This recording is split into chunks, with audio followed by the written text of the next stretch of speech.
we keep discussing whether or not casual sex is empowering. But I actually think that that's the wrong question. Okay. What we need to be asking ourselves as women, okay, is what do I actually desire? This is very important. And I'm going to preface this by saying, number one, this isn't going to be a conversation which is ranking, rating casual sex versus sex in a relationship, because sex in relationship can be just as hazy in terms of quality, okay, in terms of enjoyment.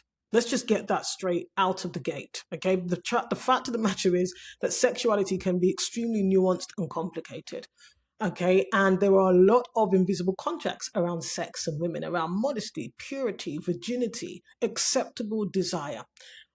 What we're going to be talking about, though, in this video in particular is the fact that a lot of women, because they have not relocated authority within themselves, they haven't reclaimed self-authority, they are often unclear about what they truly desire, but also they then doubt whether what they desire is enough or okay.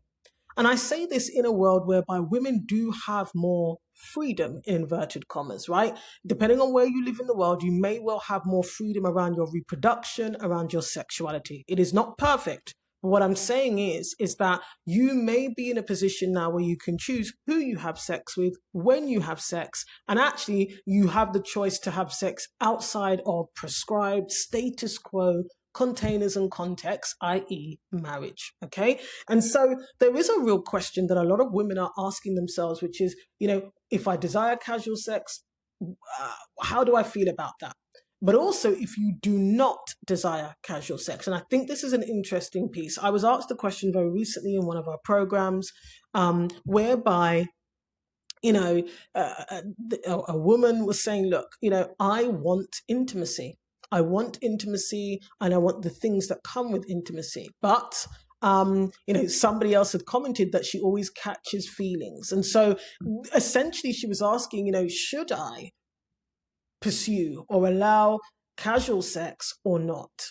And the first thing I did was listen. But the second thing I did is I asked her, what do you want? Because see, the problem is if you are listening to other people, whether it's online or offline, and their views about casual sex versus sex in a marriage or a relationship, you are not relocating the authority. You're still outsourcing the authority over your desire.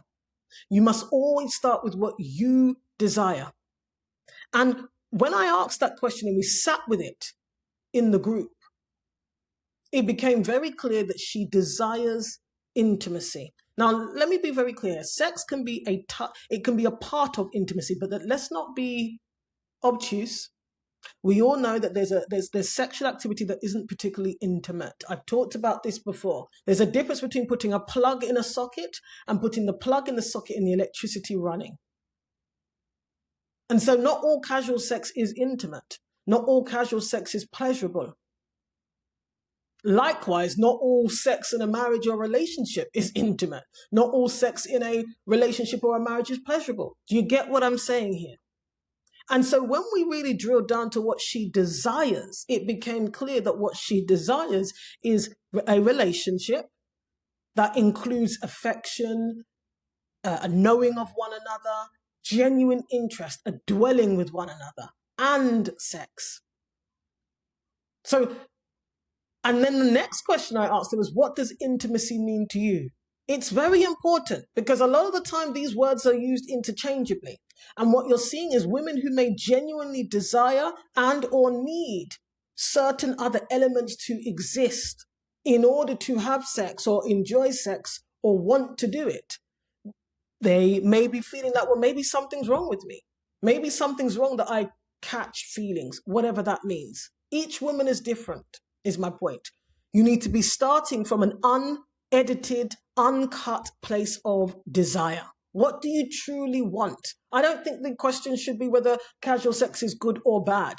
That, those are broader conversations, often being governed by invisible contracts from systems of power seeking to control and contain women, because people don't seem to be very worried about men and casual sex. There are people who believe that men have a biological imperative to have multiple sexual partners. Right? Because if we're really talking about the impact of casual sex on the being, on the person, and on community and greater society, I think there's a case that regardless of gender, some form of sexual discipline would be healthy for the person and or community and society. But I digress. A lot of this is about controlling and containing women. And what we have to understand is that freedom, as it were, around sex is not just about, and we assume that it means that women are having sex willy-nilly with anybody. No, there's also about you deciding from a place of self-authority not to do it, or to only do it in certain circumstances. That is your right. That is your choice.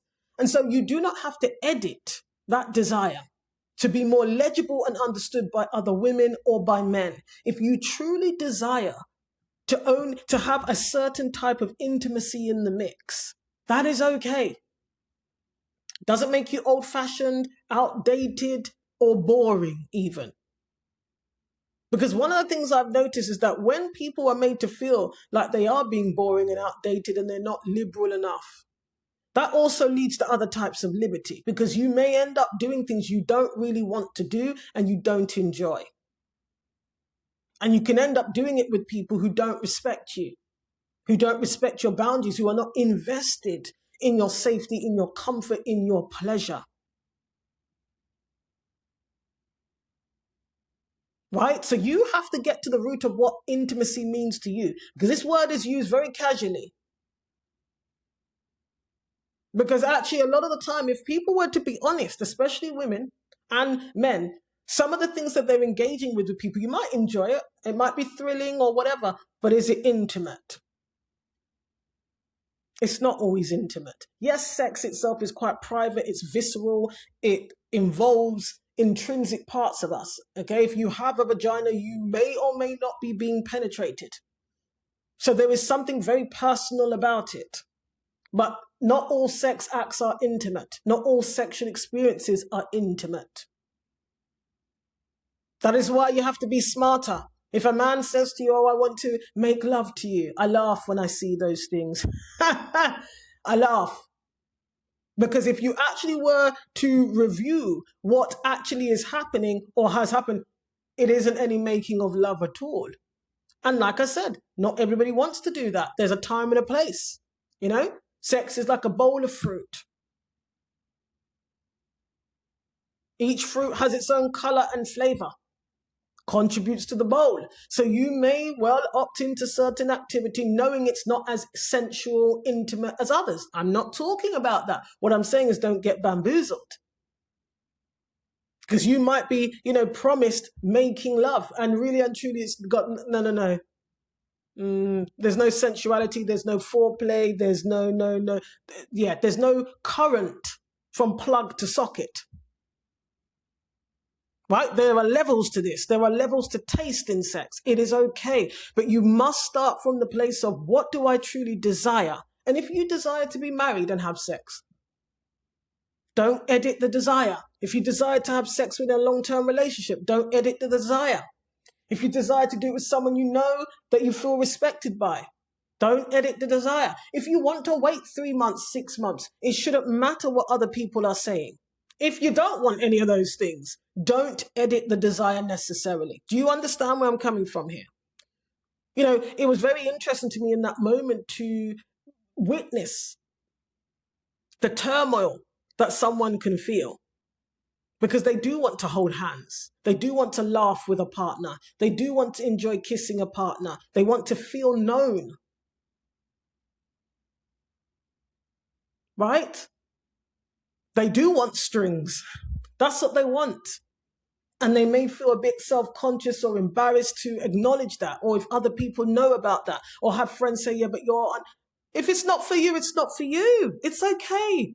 And by the way, just as people will tell you there's an abundance of people that don't want, who want no strings attached sex, there's an abundance of people who do want strings attached. There is. Okay? There's an abundance of people who do. But the important thing is that you do not edit the desire, whatever it is.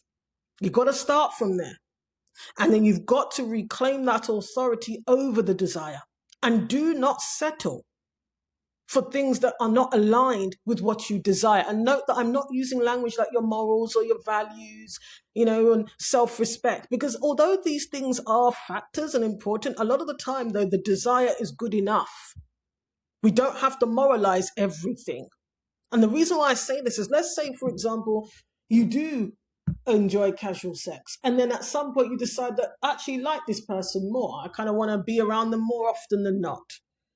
That ability to not edit the desire, and I know desire is a tricky word because in religions, desire is often equated with sin, a lack of restraint and wantonness. And I'm not talking about that. I'm talking about healthy, genuine, sincere desire. And people often forget that, because if you can't lock into that as a woman, it's very difficult when you're in a scenario that you want to be in. Let's say you are a religious woman and you're in a marriage. How can you lock into the desire? Desire is not the same as lust, by the way. How can you connect to yourself so that you can experience that desire and have that desire met? You can't do that, right? And so it's really important here. And this requires personal work, personal reflection, often, right? You do not have to engage in sex with people you don't really know, like, and trust. And because the unfortunate reality is, unfortunately, people can't separate casual from careless. Okay, and again, often there's invisible contacts, yeah? The difference between what we're told and sold and the reality, which is, sex within marriage is loving and he really cares, you really care, and it's always, no, it's not. Talk to married couples. It can be just as cold, just as clinical, just as uneventful. Because it's not really about the context itself, it's about the two people and their presence and their energy. And if you know in yourself that what you desire is intimacy, multifaceted intimacy, not just the sexual act itself. If you know for you, so don't let other people tell you that, you respect yourself more or less. Other people shouldn't have that kind of authority over your identity and over how you see yourself. You shouldn't be giving other people even that opportunity and that platform. What do you desire? Start there. What does intimacy mean to you? That is so, so important. Okay? There's a difference between access, connection, intimacy.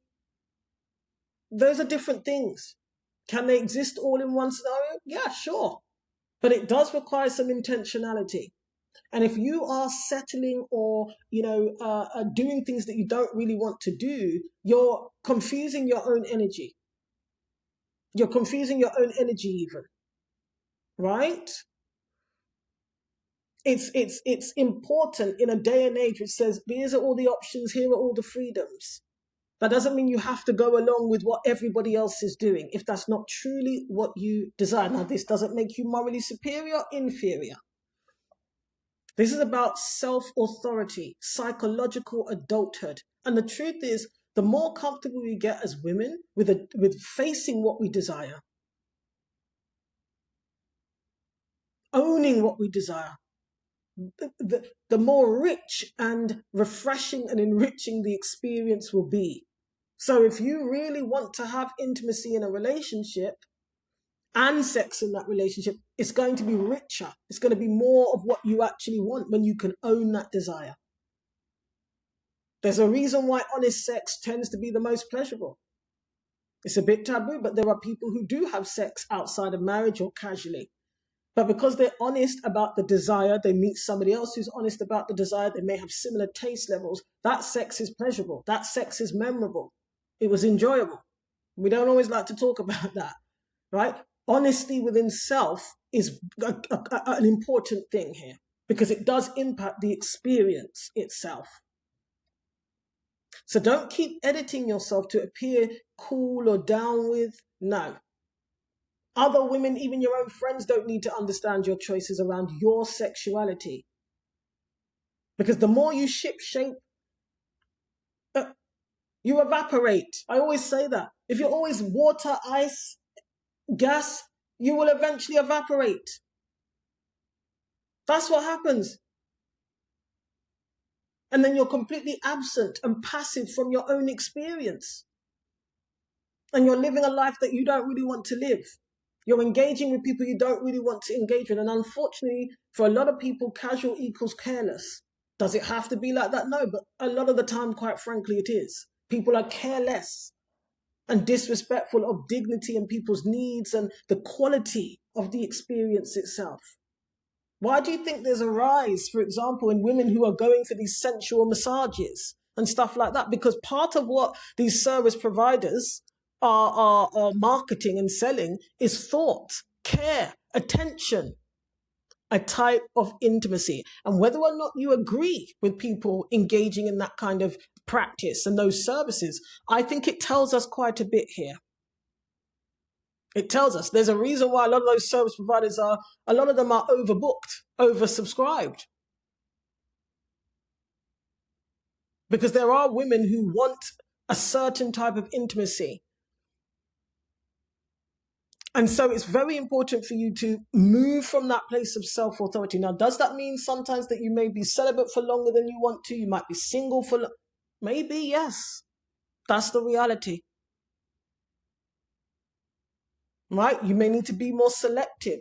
You meet somebody and he doesn't align with you. That's okay. Keep it moving. But what you don't want to do when you are in psychological adulthood, you've reclaimed your authority, is start settling on your desire. Notice I'm not saying about your self-respect and your morals and your values. Your desire. This is why I encourage people to personally and privately reflect on the invisible contracts governing their lives. There's a completely free download somewhere in the description box, and it will take you through the basics of invisible contracts.